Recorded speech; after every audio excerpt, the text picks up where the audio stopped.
Bonjour et bienvenue pour cette 49e édition de Un jour un comics. Aujourd'hui je vais vous parler d'un comics indépendant, un comics rare, un comics comme j'aime vous en dénicher. Je vais vous parler d'une série Aspen Comics disponible sur originalcomics.fr. C'est la série The Zoo Hunters de Peter Steigerwald. Alors, qu'est-ce que c'est que cette série? Qu'est-ce qui nous a encore sorti le toto? Alors, vous savez, moi j'aime bien vous faire découvrir des séries qui sortent des sentiers battus. Et puis j'aime ces séries qui fleurent bon les années 90, mais pas dans le mauvais sens du terme, dans le bon sens du terme, c'est-à-dire des dessinateurs de génie, des histoires simples, accessibles, des comics pour tout le monde, des comics pour le peuple. Eh bien, voilà, Aspen Comics est un éditeur que j'aime beaucoup. Ils font des séries comme Phasm, des séries comme Soulfire, ils font la série Oniba, dont je vous ai déjà parlé plusieurs fois, et donc voilà, et donc j'aime ce qu'ils font, j'aime la fraîcheur qu'ils apportent et j'aime la qualité qu'ils apportent dans le soin de la réalisation de tous les comics, d'abord au niveau édition bien entendu, puis au niveau des couleurs, puis au niveau du dessin. Il y a énormément de très très bons dessinateurs qui sont sortis de l'école Aspen Comics, créée bien entendu par Michael Turner avec la série Phasm. Avant il était chez Topco Images, il a créé Aspen Comics. Il y a énormément de dessinateurs, des gens comme Marcus, des gens comme Talen Caldwell, des gens comme Joey Benitez. Il y a énormément de dessinateurs. Francis Manapul qui vient de chez Aspen. Voilà, c'est un dénicheur de talents, c'est un agrégateur des talents. C'est une pépinière de talents, Aspen Comics. Et voilà, on ne savait pas ce qu'on savait pas, pardon, c'est que le co-créateur d'Aspen, un des co-créateurs d'Aspen, qui est l'ami, qui était le pote de Michael Turner, du regretté Michael Turner, c'est Peter Steigerwald, le coloriste officiel de Michael Turner depuis des années. C'est lui qui a mis en couleur tous les Phasm et les Soulfire. C'est lui qui est à l'origine donc avec Michael Turner de Aspen Comics. C'est son compagnon de route. Voilà, c'était son pote et ensemble ils ont fait des comics. Ils ont fait des bons comics, des comics qu'on aime. Et donc voilà. Et donc depuis toutes ces années, Steigerwald, qui est coloriste aussi pour David Finch, notamment sur Wonder Woman, qui fait des couleurs. Il avait fait les couleurs notamment de Ultimate X, par exemple, par Arthur Adams. Il a l'habitude de mettre en couleur les très très très bons dessinateurs, parce qu'il lui-même est très très bon. Et ce qu'on ne savait pas, chers amis, c'est que Peter Steigerwald était également dessinateur. Et pas un petit dessinateur. Alors en fait, cette série a été annoncée de longue date. Et donc, elle existe maintenant. Et c'est ça qui est absolument formidable. C'est qu'elle existe. Et c'est parce que Peter Steigerwald est un artiste, un dessinateur. Et donc, comme je vous l'avais dit, chose qu'on ne savait pas. Et que c'est un excellent dessinateur. Et comme tous les excellents dessinateurs, ça lui prend du temps de faire ces pages. Et donc cette série qui avait été annoncée il y a des années maintenant, elle existe. Alors les premières pages avaient été dans un Free Comic Book Day et puis la suite a été publiée donc chez Aspen. Alors il y a 3 numéros disponibles. Alors cette série souffre du mal qu'ont certaines séries Aspen, c'est-à-dire que il y a un numéro une fois de temps en temps, voilà. Et c'est un petit peu dommage parce qu'on voudrait vraiment en lire plus et en voir plus. C'est absolument somptueux à chaque page. C'est vraiment un travail génial. Non seulement c'est un bon dessinateur, mais c'est un bon coloriste comme on le sait. Et donc il s'est servi lui-même la soupe pour faire des couleurs absolument magnifiques. C'est vraiment bien, c'est vraiment magnifiquement dessiné, c'est bien découpé, c'est bien mis en scène.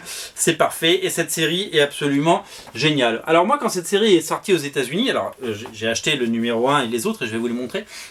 Je vais vous montrer d'autres couvertures, par exemple je vais vous montrer la couverture du 2 qui est absolument somptueuse et là on voit le niveau de dessin du mec. Je vais vous montrer la couverture du 3 qui est absolument superbe aussi. Je vais vous montrer la variante qu'on a sur Original Comics de l'épisode 3 qui est dessiné par Chris Sanders. Chris Sanders, c'est la première fois que ce mec fait des comics. C'est sa première couverture de comics. C'est absolument génial. Donc on en a quelques-unes sur originalcomics.fr. Chris Sanders, c'est le papa de Dragon et le papa de Lilo et Stitch. On reconnaît un petit peu la gueule de Lilo et Stitch sur ses dessins. Et c'est un dessinateur de génie absolu. Et c'est vraiment magnifique tout ce qu'il peut faire. Alors The Zoo Hunter, c'est une série. Quand ça a été sollicité, je me suis dit... Waouh, on tient notre nouveau Lady Mechanica. Alors vous savez, Lady Mechanica, c'est la série de Joey Benitez qui était avant chez Aspen et puis il a décidé de prendre son envol tout seul comme Michael Turner l'avait fait à une époque en créant Benitez Productions et en sortant ses comics lui-même. Cette série, quand j'ai vu ça, je me suis dit, bah, voilà, c'est la même chose. Il va en vendre 10, 20, 30 000 exemplaires et ça va être un nouveau carton. Sauf que je ne l'ai jamais vu dans le top 300. C'est-à-dire qu'il y a eu 3 numéros, comme vous pouvez le voir, et je n'ai jamais vu cette série atterrir dans le numéro 300. Et c'est assez bizarre d'ailleurs. C'est assez étrange comme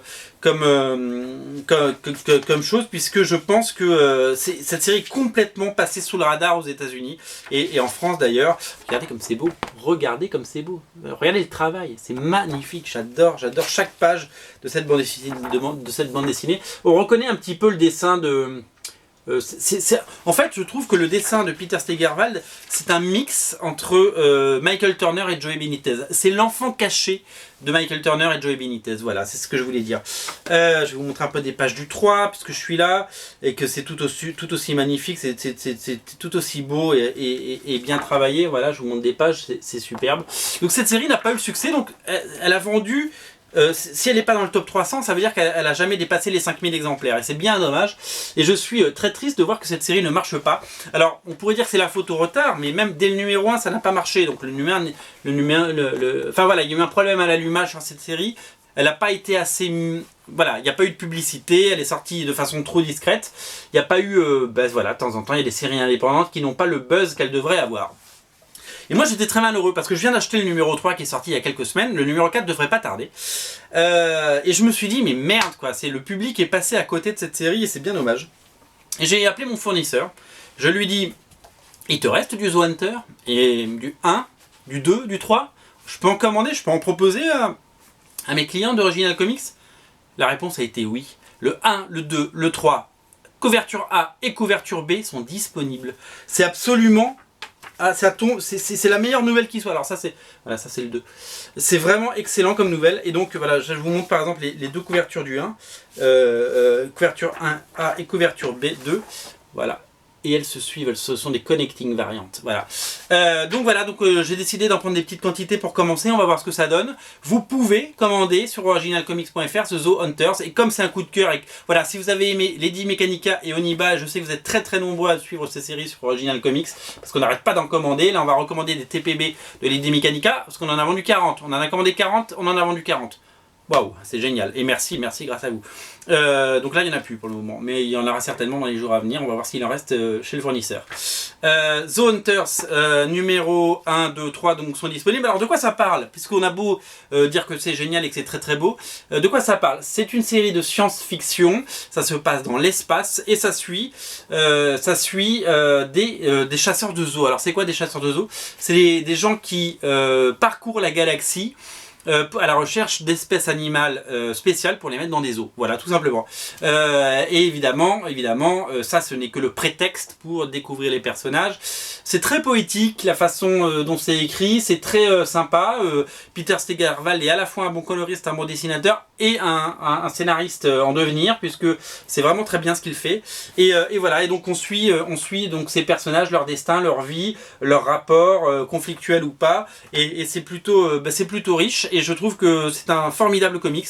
Et voilà, et je tenais à vous le présenter dans cette 49e émission parce qu'il me tient à cœur et j'ai envie de faire de cette série un succès. Donc je compte sur vous, cher public, pour aller à la découverte de cette série. En tout cas, voilà, elle est dispo, il n'y a plus qu'à. Vous êtes à 2 clics de l'acheter sur originalcomics.fr, rubrique Aspen Comics, vous verrez, il y a Oniba et puis après il y a The Hunters.